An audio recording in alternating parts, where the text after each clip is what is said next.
Hopefully that works. Everyone can see that okay? Yes. All right.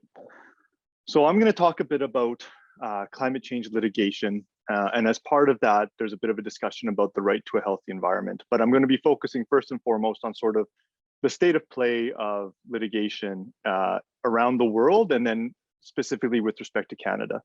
And so just in terms of a bit of an overview, I'll start off by just explaining a little bit why it is, I think I appreciate Dr. Thomas's presentation because it helps us understand that climate change politics and policy is a contested space. And so that's an important aspect when we start thinking about how things play out and why they play out in the courts, for instance. When do people seek recourse essentially in the courts in these kinds of disputes? And then I'm going to just give you a bit of a typology of the litigation that is happening. Not much of one in the sense that it's a fairly straightforward one. There's litigation against governments, and then there's litigation against private parties. And so I'm going to give some examples of those both around the world and in Canada. And so throughout that, we'll be talking about those and perhaps where some of this litigation might be going on a go-forward basis. And so the starting point here, I think, is, and again, as Dr. Thomas explained, like this is a contested space. This is an area where there are lots of strong views. I'll take the point, and I thought it was very interesting, actually. I think, conventionally, for those of us who don't do survey work, we might assume that there is less support for aggressive climate action in Alberta than maybe in fact there is. But even where there is support, there is an issue of whether or not we're doing enough. There's always that question of whether we're doing enough. We can say that, for instance, for the past 6 or 7 years at the federal level, we have had a fairly climate change aware government, one that has been, in my view anyways, actually has taken unprecedented steps in terms of developments in climate law and policy. But even then, if you see the screenshot I have here on the right from the Commissioner for Environment and Sustainable Development, who makes the comment at one point, recently did an audit of Canada's greenhouse gas emissions efforts, reduction efforts, and climate change policy, and called them incoherent, right? So even when governments want to do stuff, they don't always move as quickly and as coherently as we might hope. The most recent IPCC reports describe an atlas of human suffering. We felt that all very viscerally in Canada this past summer with the heat dome, several weeks of that, towns burning, forest fires, air advisories, smoke advisories, all those kinds of things. So we are feeling these things, experiencing these things, suffering from climate change, and yet we can't seem to move. Policy doesn't always move forward at the pace that we think is required. And it's really in those situations where people tend to have recourse to the courts, right? And so we know that, for instance, when we talk about things like racism, or if we talk about discrimination more broadly, these are societal issues and these are societal debates. But we also, in instances of racism or of discrimination, we can have recourse to the courts, for instance, to vindicate our individual private rights, and sometimes even to vindicate what we might describe as public rights. So that's really the issue here. And it's not so much an either or, one or the other. I think these things often work in tandem. We bring things into the court of law to raise their profile in the court of public opinion, and vice versa, right? So these are the sort of two contested spaces where this stuff is happening. In terms of the litigation that we are seeing currently and have seen in the past, there's a fantastic website for individuals who are interested, essentially run out of Columbia University and Columbia Law School in the United States, in New York, the Sabin Center for Climate Change Law. And what they have there is a global registry, essentially, for all litigation related to climate change. And again, so you can see here in the screenshot that I took, we have this basic organization of suits against governments, lawsuits against governments, and then lawsuits against corporations and individuals. And in terms of suits against government, they're not always the same. There are different angles or contexts, right? So, and I'll just speak to a few. You'll see that one box there dealing with environmental assessment. So, for instance, what is the role of climate change when looking at the adequacy of an environmental assessment. And in fact, what we saw recently is in the United States, for instance, a Court of Appeals overturned a bunch of permitting that was done, I think in the Gulf of Mexico, on the basis that the government had not properly factored into the effects of all of that leasing activity on greenhouse gas emissions and on the climate. Certainly in Canada, we have had litigation that attempted to argue, for instance, that when a finding was made in relation to an oil sands project, for instance, that it wasn't going to have significant adverse environmental effects, and yet the project was going to lead to 800,000, the equivalent of 800,000 vehicles per year in terms of greenhouse gas emissions. We've seen the court sort of say that that analysis has to be done, not that it decides the matter, but that analysis has to be done. So that's one example. You see other cases fall into that square of human rights. I think that in Canada, that would include our charter and Section 7 arguments. Section 7 protects our right to life, liberty, and security of the person. And so I'll talk about that in a second. And then the suits against essentially corporations and individuals, these are essentially at this stage largely against the big sort of what we might call big oil, the large oil and gas producers, Shell, Imperial, Exxon, whatever. And the arguments there we'll see have really evolved to take on sort of a similarity and a parallel to previous litigation in prior decades against the tobacco industry in terms of sort of misinformation and denial and those kinds of things. And I probably should pause now to acknowledge maybe the elephant in the room, which is of course the Russian invasion of Ukraine. And that has, I think, heightened a little bit this whole discussion, and it makes, we're starting to see this kind of discourse which says, for instance, that maybe we need to, for instance, put climate change mitigation on hold. Maybe we need to pause our transition towards renewables. And I think, coincidentally or not, of course, the Russian invasion of Ukraine was followed very quickly by the IPCC's most recent report, which described that Atlas of suffering and really accentuated that we really do have a small and increasingly vanishing window to address these things. And so I think the answer absolutely in the short term is that, for instance, it's absolutely appropriate, and I would support action by the government of Canada, for instance, to limit production or imports of Russian oil at this time. And we might have a serious conversation about where we get our petroleum products in this world and what kind of regimes we're supporting when we do that. But it doesn't obviate the need or sort of eliminate the need to transition towards fossil fuels and to reduce our greenhouse gas emissions. In fact, most analyses suggest that greenhouse gas emissions and that climate change, is a threat multiplier. And so conflict and war, for instance, like we're seeing, is only going to be more likely the less stable our climate becomes. And we can have those conversations later. So then, in terms of, again, using this neat sort of categorization or bifurcation of lawsuits against governments versus lawsuits against private parties, in terms of litigation against governments, what we're seeing so far is some, I should always maybe start with some failures, especially historically, there were some failures. We're seeing actually some successes in the past 4 or 5 years increasingly. And then of course, many lawsuits are just in progress, right? So we don't quite know where they've been. Probably the sort of landmark success is the Urgenda decision out of the Netherlands. And in this case, the court essentially found that the government owes a public duty of care to its citizens to do more in that case, because the threat of climate change is so significant.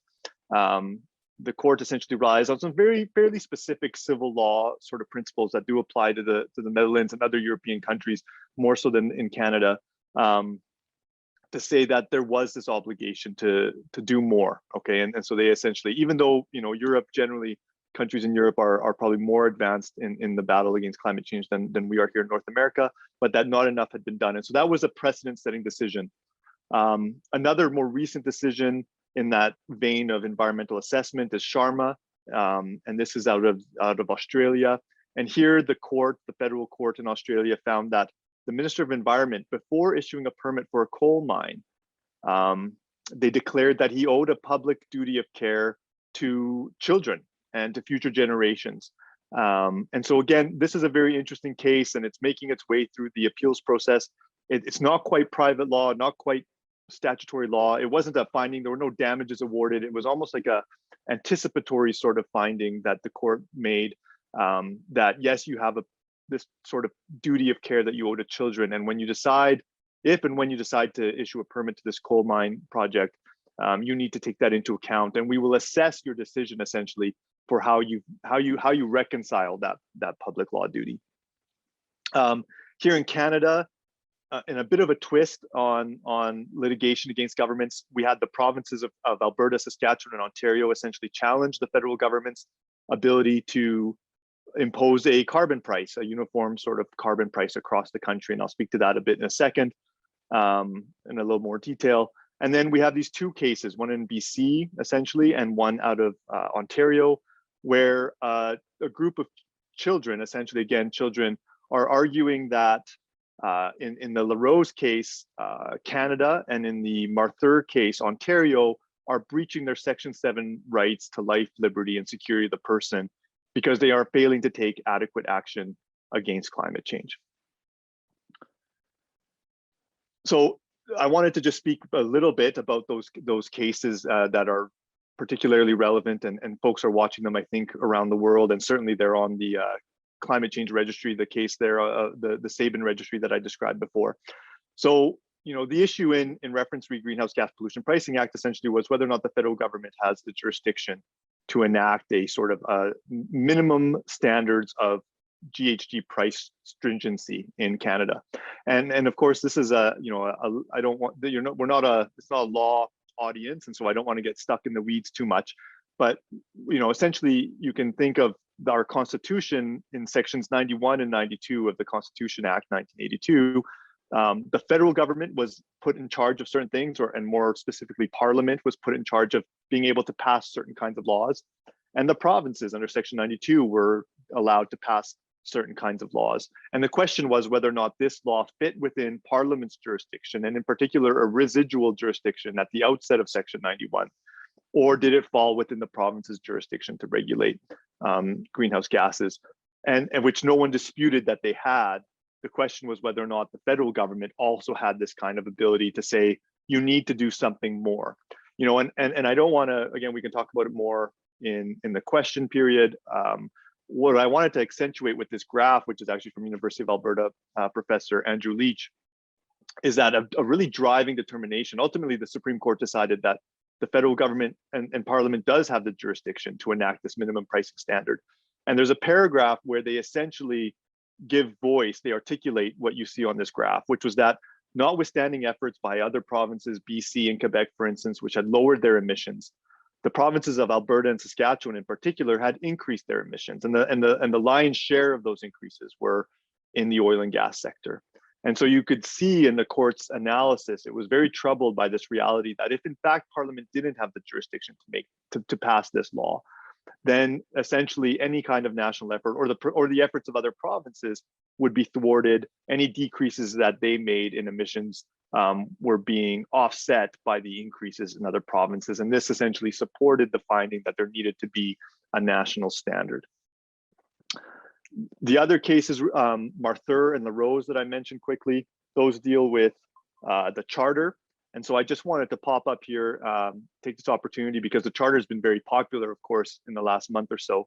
A really important thing to understand about the charter, of course, is that it doesn't grant limitless rights. And so I wanted to include here, Section 1 of the charter states very clearly that the rights and freedoms set out in it are guaranteed, but they are subject to such reasonable limits prescribed by law and can be demonstrably justified in a free and democratic society.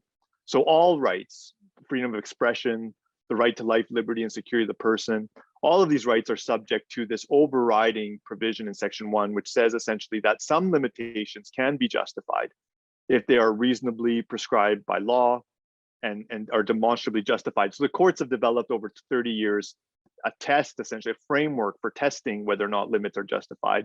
And we've seen that framework being applied in the context of challenges to COVID restrictions in the past sort of 2 years. And so I just wanted to just reiterate that again, because I think it is an important limitation, and it applies also in this context of climate change. And so then in these Laurel and Marthur litigation, the argument is that the charter under Section 7 entitles everyone, grants everyone the right to life, liberty, and security of the person, and the right to not be deprived thereof, except in accordance with the principles of fundamental justice. And so, again, there is a lot of case law building that explains what that means and how the courts are going to apply that over time. I've included here just very quickly the sort of scenario, the case descriptions. Again, this is all on that Sabin Center registry. So any of you who are interested, you can go on that registry and you can search all these cases up. In fact, you can even just Google their names. And the first, I don't know what the folks at Sabin have done. They're very clever, because if you just Google LaRose, for instance, versus Ontario or Martha, you will get the first hit will be to the climate change litigation registry. These cases are interesting, and so we're following them. One was dismissed right off the bat as essentially not creating a reasonable cause of action. The Martha has survived that kind of motion, and there are some interesting differences between them essentially that involve questions around positive and negative rights, and whether or not the charter protects those. And so I won't get bogged down in them because I'm mindful of my time. So then I want to just quickly say something about litigation against private parties, and that's probably litigation that I'm more familiar with. And so here we see several waves, and there was a first wave, we could say, and that was roughly in 2000 to 2015, and most of those lawsuits were not successful.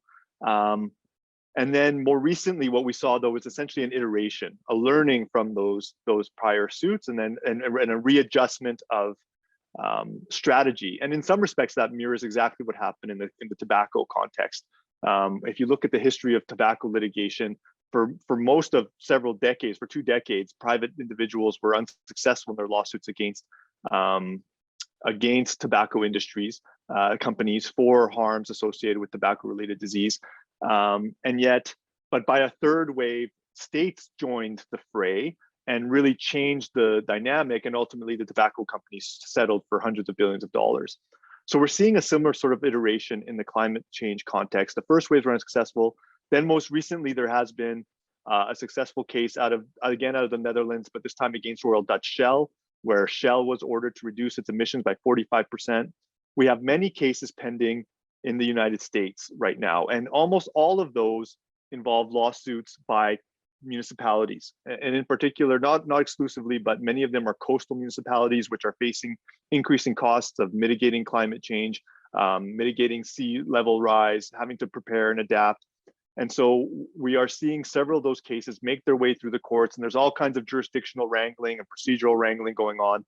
But what's really fascinating about them, again, is that they have now very explicitly are following the strategy of the prior tobacco litigation. So here on the slide, on the left side, you have a description of essentially the pleadings in United States versus Philip Morris, which describes essentially an industry that survives and profits from selling a highly addictive product that causes disease and a measurable amount of human harm. And it goes on to talk about knowledge about these things, and nevertheless the denial of these facts. And so when you look then at the statement of claim in County of San Mateo versus Chevron, for example, you get a very similar sort of narrative, right? That this is about companies that have known for nearly half a century that fossil fuels will create greenhouse gas emissions that warm the planet, that they've known that they nevertheless engage in a coordinated multi-front effort to conceal and deny that knowledge, that they've profited at that point, and that, of course, the result is that the plaintiffs are incurring all kinds of costs that they then want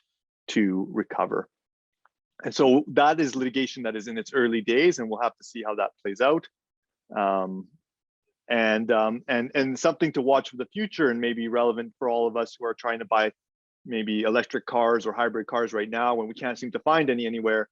An interesting question, I think, is whether or not automakers themselves, they've recently also acknowledged that they had their own scientists who knew about and warned them about the dangers of fossil fuels and greenhouse gases in the 80s and 90s. And yet we saw nothing, no real effort to do that. And in fact, what we saw was attempts to sell larger, more GHG emitting vehicles, SUVs, trucks, and all those kinds of things. And so there's an interesting question about whether or not automakers will be subject to this litigation in the near future. And I think that that's it for me for now.